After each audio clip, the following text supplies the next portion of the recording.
এখন কোথায় গেলা সোনার টুকরারা, কোথায় গেলা?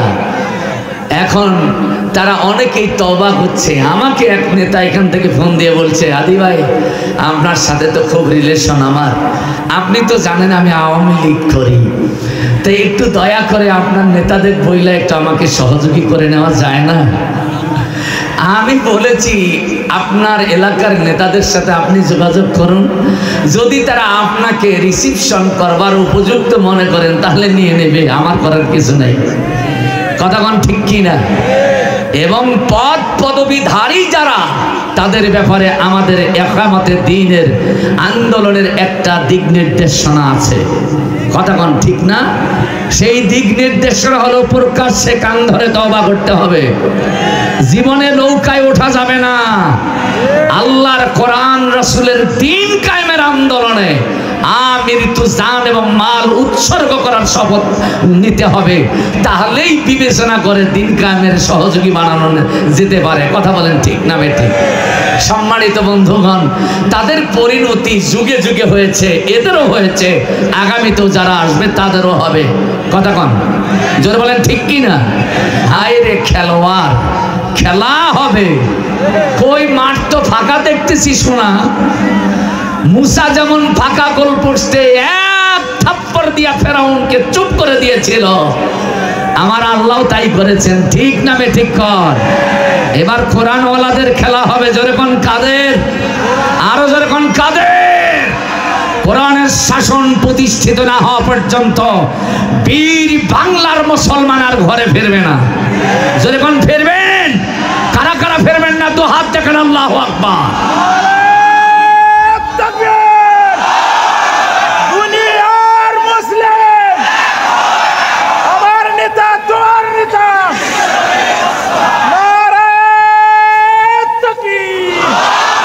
আমার ভাইরা, আমার বাবাজিরা, আল্লাহ বলছেন আকাশেও আমার দিন মানে, জমিনেও দিন মানে, তা তুমি দিন মানবা না কেন?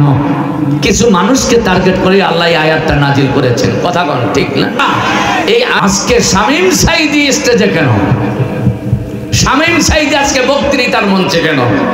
ইনি একদিন আমাকে বলেছিল, হাদি ভাই আমি তো মুফাসসির না, আমাকে নিয়ে এত টানাটানি করছেন কেন? ভাই একদিন আমাকে বলেছে, আমি বললাম দেখুন আপনার বাবা যদি থাকতো আপনাকে লাগতো না, আপনার বাবা চলে গেছে, রাফিক বিন সাঈদী যদি থাকতো আপনাকে লাগতো না, কিন্তু যখন দুইটা হিরোখণ্ড বাংলার কোটি মুসলমানেরা হারিয়েছে, তখন আপনাকে ওই সাঈদীর সৌন্দর্য বিকশিত করার জন্য প্রয়োজন আছে বলে জাতি মনে করছে। কথা কোন ঠিক কি না? উনি তাফসীর না করুক, উনি স্টেজে উঠে যদি বাবার স্মৃতিচারণ করে 10 মিনিট আধা ঘন্টা, এটাই আমাদের জন্য যথেষ্ট। কথা কোন ঠিক কি না? কারণ বাংলাদেশের মানুষ তাফসীর কি জিনিস বুঝতো না, আল্লামা সাঈদী আমাদের বুঝাইছেন। কথা কোন ঠিক কি না? এখনো অনেক জাতি আছে তারা তাফসীর মাহফিলে কথা শুনলে নাকের মধ্যে অ্যালার্জি ভাসে। যখন আছে না, অথচ এই তাফসীর শুনে, এই তাফসীর বুঝে আমরা কোরআনের পাগল হয়ে গেছি। কথা বলেন ঠিক না বেঠিক? আমার বাবাজিরা, আমার ভাইয়েরা, আল্লাহ রাব্বুল আলামিন তার নবীকে ডাক দিয়ে বললেন, নবী আমি আল্লাহ দিন হিসেবে যা দিয়েছি দুনিয়ার মানুষকে বলে দাও, আমার ওই দিন আকাশে মানে, জমিনে মানে, তুমি মানুষ মানবা না কেন? সব কিছু আমার দিনের কাছে আত্মসমর্পণ করেছে। আপনারা বলেন বাংলাদেশের মানুষ কি দিনের কাছে আত্মসমর্পণ করেছে?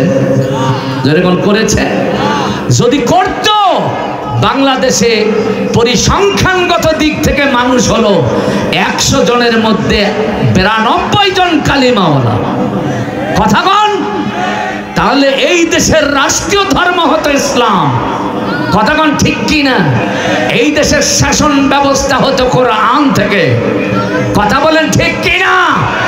কিন্তু স্বাধীনতা সার্বভৌমত্ব প্রতিষ্ঠিত হইবার পর থেকে 1971 সাল থেকে এই আগস্ট মাসের 5 তারিখের আগ পর্যন্ত যারা ক্ষমতায় ছিল, আমরা দেখেছি তারা দিনের লেবাস পরে ক্ষমতায় এসেছে, আর বিদায়ের আগ পর্যন্ত ওই দিনকে কবর দেওয়ার কাজটা করে গেছে।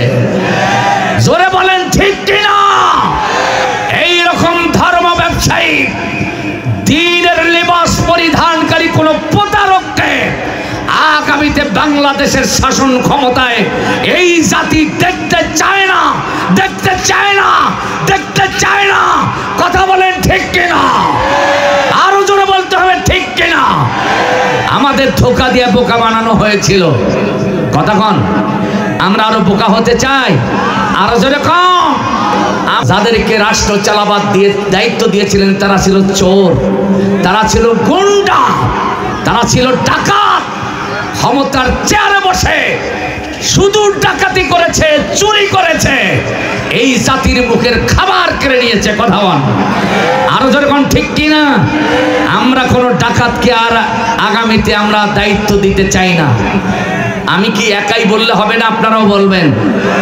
এই কোরআনের নেতা আগামীতে সংসদ চালাক কারা কারা চান? বীর সিংহের মতো হাত তুলে দেখাইতে হবে।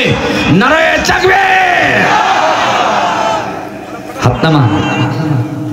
যারা ইমানদার দ্বীনের ধারক বাহক তাদেরকে টুপলা পুটলা বান্দা বাড়াইতে বাড়াই দিয়েছে। কতক্ষণ ঠিক কিনা?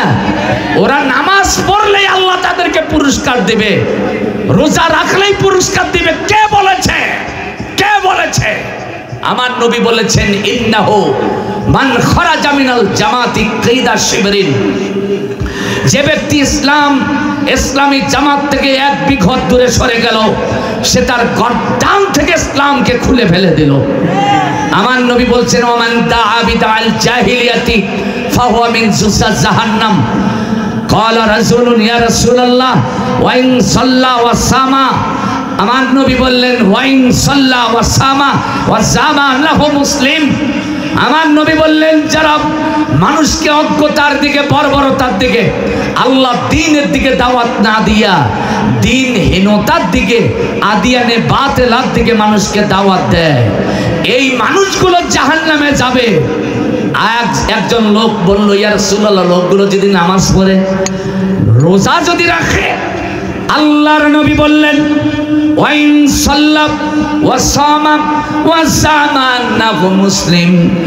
এই লোকগুলো যদি নামাজ পড়ে, যদি রোজা রাখে, আর যদি নিজকে মুসলমান বলে দাবি করে, তারপর নবী বললেন, এরা জাহান্নামী, জাহান্নাম ছাড়া এদের কোনো ঠিকানা হবে না। কথাক্ষণ ঠিক কিনা? আমরা ইসলামের পথে দাওয়াত দেই, আমরা আদিয়ানে বাতিলের পথে দাওয়াত দেই না। কথাক্ষণ ঠিক কিনা? আপনাদের বগুড়ায় অনেক বড় বড় দাড়িওয়ালা দরবেশ সাহেব ছিল আগে, এখনো আছে, এখনো, কিন্তু তারা আল্লাহ দ্বীনের দিকে মানুষকে দাওয়াত দেয় না, তারা দাওয়াত দেয় ধানের শীষের দিকে। কথা কন না কেন? অনেকেই আছে লাঙ্গলের দিকে দাওয়াত দেয়, অনেকেই আছে নৌকার দিকে দাওয়াত দেয়। তা এরা দাওয়াত দিল অজ্ঞতার দিকে, বর্বরতার দিকে, আল্লাহ দ্বীনের বিরুদ্ধে দাওয়াত। এই দাওয়াত দেওয়ার কারণে এরা জাহান্নামে যাবে। ফতোয়া দিয়েছেন মুহাম্মদুর রাসূলুল্লাহ। জোরে কোন, কার ফতোয়া? ও বগুড়াবাসী, আপনারা বলেন, আমরা ইসলামের পক্ষে দাওয়াত দেব না ইসলামের বিপক্ষে? কথা কন না কেন? আপনি মুখ বন্ধ রাখবেন, আমার আল্লাহ কিন্তু ক্যামেরা করছেন। কিরামান কাতিবিন ইয়ালামুনা মা তাফালুন। দুইজন ভিডিওগ্রাফার রেকর্ডার আছে, একজন ভিডিও করছে আর একজন লিখে লিখে দলিল আদিল্লা সংরক্ষণ করছে। আপনি মুখ বন্ধ রাখবেন, সত্যের পক্ষে কথা বলবেন না, আপনাকেও মুনাফিকের কাতারে তারা নাম উঠায় নেবে। কথা কোন ঠিক কিনা? আপনারা বলেন, আমাদের দাওয়াত ইসলামের পক্ষে না বিপক্ষে? আরো জোরে কোন, ইসলামের পক্ষে না বিপক্ষে? আল্লাহ ইসলামের আলো দিয়ে আপনাদের সবাইকে আলোকিত করুন। সবাই বলুন আল্লাহুম্মা আমিন।